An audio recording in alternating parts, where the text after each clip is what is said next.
Let me tell you about my struggle. There are days when I get up and it's really hard for me to get out of bed. Why? Most people is lucky enough that they have a job. That job forces them to get out of bed because whether or not they feel like it or not, they will show up because they have to work, right? They know if they don't go to work, they could get fired. There's consequences, right? They may not get paid.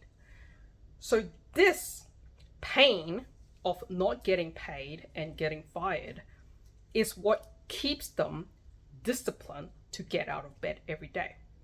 Now, I've lost this. Why? Because I got myself into a certain position financially where I don't necessarily need to wake up if I choose not to work. Even though a lot of people might think this is where they want to be, it isn't. Why? Because discipline is hard. What will stop you from just lying in bed all day like a marshmallow and do nothing? Like, that's literally a possibility. That is an actual real choice I could do. Just lie in bed all day and do nothing. This will squish my brain. Like, just mush it and to nothing. Like, who am I as a person if I did that? So, this morning I was lying in bed. And it's like it's 9 something right now, I think, just before 10. And I wasn't out of bed yet, and I was watching YouTube. So given the option, a lot of you guys will probably be on your phone watching some social media or YouTube or something, right? Some sort of entertainment, whatever you're into, but playing with your phone, essentially. I do that. So to break myself of this, well, what YouTube was I watching? I was actually watching David Goggins, and he was talking about 1-second decisions. And how does he endure the shit that he does? So, for example, the story he was telling was like he's in the water, it's cold, but in that 1 second, of course you want warmth, of course you want to get out, like it's hell week.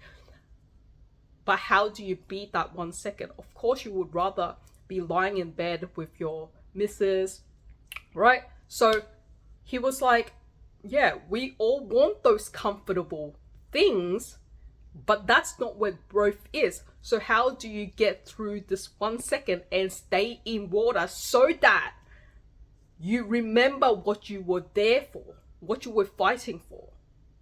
Whether that's for your country, whether that's your pride, whether that's for the SEALs, whether that's whatever reasons you came into why you're in the water in the first place, in that 1 second, you've forgotten all of it and wanted to run back to where it's warm, comfortable, right? So this is what he said to do. He goes, just because he's in the water, his mind is actually at the beach where those retired SEALs is chilling with their hot drinks and their warm jacket because they've done their time. They're watching you. So his mind is like, even though I'm physically in water, my mind is warm. I am thinking about me as that guy that's on the beach. So with that in mind, I hate cold water, actually. I took myself out of bed. Instead of the usual thing, what I do to interrupt myself, I do this thing where I just spray cold water on myself, and I hate it. But I do it because it wakes me up and I know it puts me in the right state. However, I tried it the David Goggins way today, which is I went into the water calmly, knowing I don't like this cold water, but I didn't freak out and I'm not like hating it. I'm not going, I'm going to do it anyway. I actually just walked in, cold water's running down. I'm like, I don't like this. I don't like this. However, this is where the 1 second decision changed. The way my mind was in that moment, because of David, I started thinking about, in just a moment, I could just be back in bed in the warmth. So right now, sure, I'm in the cold, but I don't need to be. In a moment, I'm not going to stay in this cold forever. In a moment, I'm going to be warm. I'm going to be getting my coffee, right? So it's all good. So my mind, throw myself into the future moment so that in this very moment, I don't have to feel that miserable cold. That worked. So I wanted to share that.